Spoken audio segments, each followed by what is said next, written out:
Hello everyone, Aaron Migden here. We are experiencing a blackout here in Los Angeles. Very rare that it lasts this long. It started at about 1:30 and here it is, and it's I believe it's about 7:30, but the power's off and my phone has died, so I have no idea what time it is. I kind of feel like one of these early settlers who had no idea how much time it had actually taken place. So we're going to go outside and see what we can find here, see what kind of information we can ascertain. Let me lock up. I'm not sure if they're starting to loot just yet.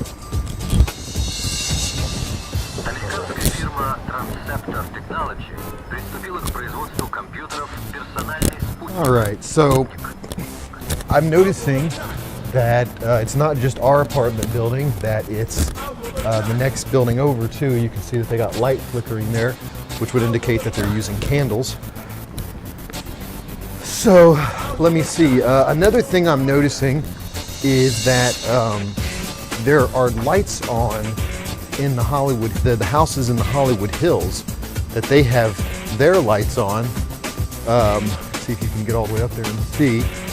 Put that light out. Maybe you can see that there are lights on in their places. So it's quite possible that they have a generator. So yeah, so this has been going on for like I said, about 6 or 7 hours.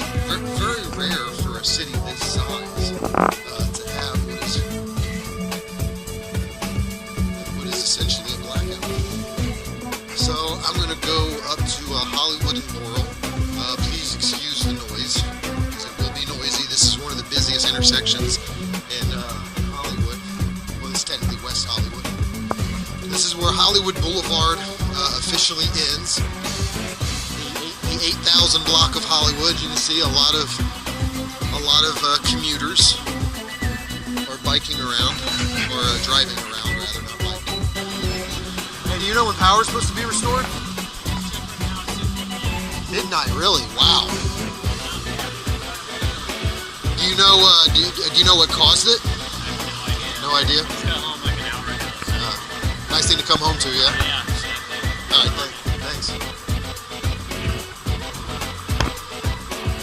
Alrighty, so just spoke to a neighbor. Actually, the first conversation I ever had with said neighbor, and he told me that this blackout is predicted to last until the power is supposed to be out until midnight. I don't know if blackout is the technical term, because I believe blackout is when the entire city turns to darkness. Now, I'm going to walk through the neighborhood just to see how far this actually lasts. Walking over a fucking speeder. I hate those lines. I hate those things. Especially in West LA, you see those things everywhere. Ooh, I'm starting to see that maybe it's the left side, because I'm passing houses here in the residence, and you can see that their lights are all out too.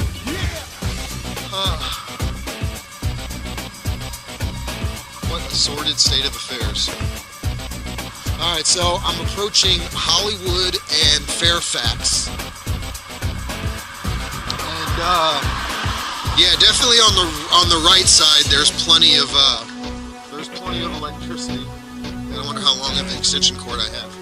Alright, so there is power on this side. Okay, so I guess the power outage starts somewhere between Fairfax and Laurel, because these people appear to have power. Perhaps I should knock on the door and ask them if they have power. I would, but I have this weird hang up about strangers punching me in the face. So till midnight. I can't believe that. That's still like 4 or 5 hours away, you know? All right. So I'm going to be positive though, because I really want the power to be back on, because obviously we are very spoiled by technology and not having electricity. I mean, you really start to feel it, you know? It kind of sucks that you rely so heavily on technology and therefore electricity that you don't really take time to actually enjoy your everyday lives. I mean, 200-300 years ago, there was no electricity and people did okay. They didn't live very long, but they did okay. So what I'm going to do now is I'm actually going to walk past Laurel on the opposite side to see if there's no power on there, because like I said, the power all down the left side of Hollywood Boulevard is all on. I mean, you can see that there's power. Monday night traffic is finally starting to die down. Usually it's the worst between about 5 and 8 o'clock, so that would indicate to me that it's pretty close to 8.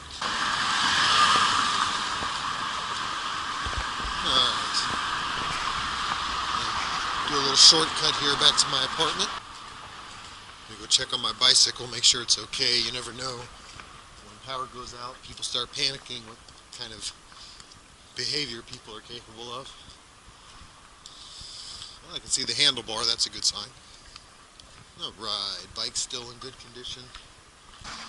Alright, as you can see, Hollywood Boulevard has completely died, more or less. Alright, I'm not 100% sure what time it is, but it feels like it's slightly after 9.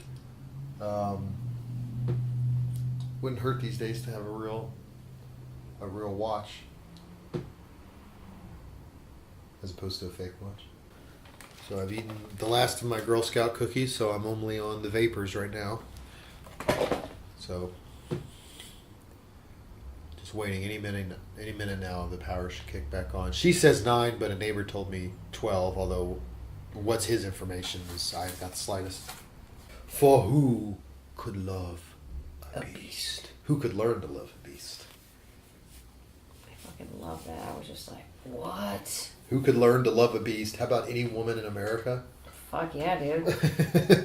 Hello? The story doesn't really translate. A beast that has a fucking mansion and basically he had like the library there was like a big fucking game room. I wouldn't now know. like That is true though. That's a good point. That even if he looked like a beast, it doesn't matter. Obviously, he still has his money. That's the oldest Beauty and the Beast is like old oldest, rich woman. It's I mean, it's old rich bullshit though. It's not Nicole Smith, old man rich and Nicole Smith. It's really weird story that they made her look like this amazing. She was like, "Fuck you, everyone in my fucking shitty town. Right. I want better shit." I've said that for years. You said that. I want better shit. And then she's like, "Oh, this guy, he's fucking. He has like a huge fucking house. Like, what? I mean, I like Bill. Don't get me wrong.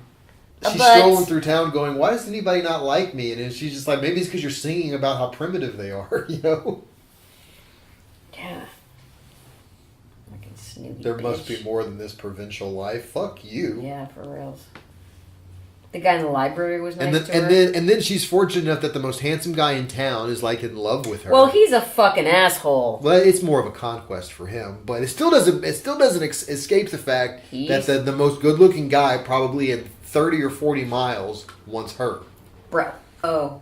Okay. I've got the power. Okay, here we go. I've got the power. So anyway, I was watching. Oh, my finger. I don't know if it's the Blu-ray rip of Batman or what it is, but there's a scene. I remember watching a scene in Batman when I was a kid.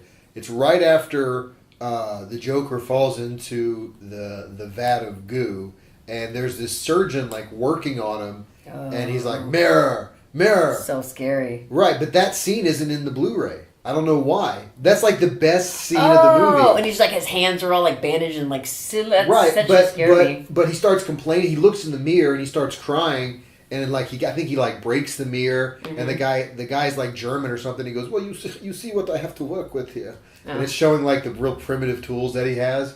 But when we watched Batman a couple weeks ago, that scene was not in there. You're right. So I don't know why that's a great scene. Not having power really does make you kind of stir crazy, doesn't it? Mm-hmm. I don't know. It's like camping. Yeah, but camping isn't always fun. Like, the thing about me with camping is camping's fun until you have to go to sleep. Then it sucks. I was super into it. When you waking up is nice. But I actually like going going to into sleep. bed, I mean, at least for me, I'm going to tell you I'm going to tell the audience my camping story. You've already heard it. But when I was camping out at Henniger Flats, she calls it Vinegar Flats. I was camping out at Henniger Flats, which is fairly, a fairly high elevation. It's like 2,000 feet above the city of Altadena. And I was trying to sleep.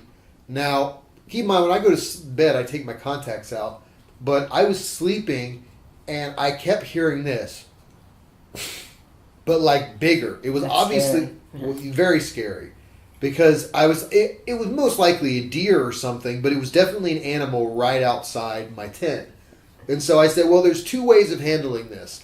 Either the first way, which is what I tried initially, which is just stay in the tent and it'll go away. But it didn't go away. It just kept sniffing around. And so I said, okay, second option, just run out there, balls out, and maybe you'll scare it off. Well, it must have, because it took me a while to unzip the tent. By the time I came out and peered around, there was nothing there, and nothing came back the rest of the night. But yeah, still, it was very scary. Because I get a little bit scared when I go camping, just because it's like if horror movies teach us anything, it's going out to a remote wooded area is pretty much always a bad idea.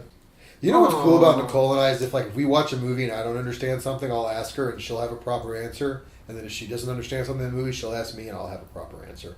Remember, because when we watched Groundhog Day, I said, what the fuck are the actuary tables? I didn't know what that was, and you told me. What are and they? This is kind of funny. The answer, you say, what are they? That's funny, because you're the one who told me what they were. I thought your answer was bullshit. That's why I looked it up, which is kind of funny now because you're saying, what are actuary tables? But I looked it up, and what you told me was correct. What you said was the likelihood, basically the risk within any given thing, what the risk of that thing is. Well, yeah, because he's an insurance salesman, so Right. I didn't know it. I just took it from the context of the clues, conversation. right. Context clues, yeah. All right. What the fuck is that? What? Turn off the heat. That was a little scary. Our furnace, I'm not exactly sure what happened, but basically our fire alarm went off because someone with the heater, what did it catch fire or what happened? I don't even understand what happened. Babe, I don't know. The heater has been... I thought it was the oven because she's making taquitos, but I checked the oven. The oven's fine. In fact, I knew the oven was fine because I had just cleaned it out a week ago. I'd scrubbed it all out. My lady is enjoying her taquitos. I'm having some grape soda. We're having some grape soda. What made you get this? Made me get Grape what? soda instead of diet something gross. Because when I was at Ralph's, all the soda was like $2, but that was marked down to $1 because it had been previously opened. I'm joking. So I was watching an Unsolved Mysteries, and there was this guy who owned this factory, and he gets a call one day, hey, we have your son, and if you want him back, you're going to pay us this ransom. So of course he doesn't believe it. He can hear his son saying, Dad, do what these guys want. They're not kidding. So he knows that it's real. Mm-hmm. Well, so he calls the police and he arranges a drop off. And so they drop the money off, and within 10, 15 minutes, these guys come and pick the money. And of course they're swarmed by the police, and the police demand to know where the kid is. So they... Power is back on! Can I get to the horrible ending of the story? Okay. So this is what happens. So they go to the location of where the kid's supposed to be. The kid's there, and he's dead. What they did is recorded it. They recorded the kid saying, leaving that message, and then they killed him anyway. Seems like it was solved.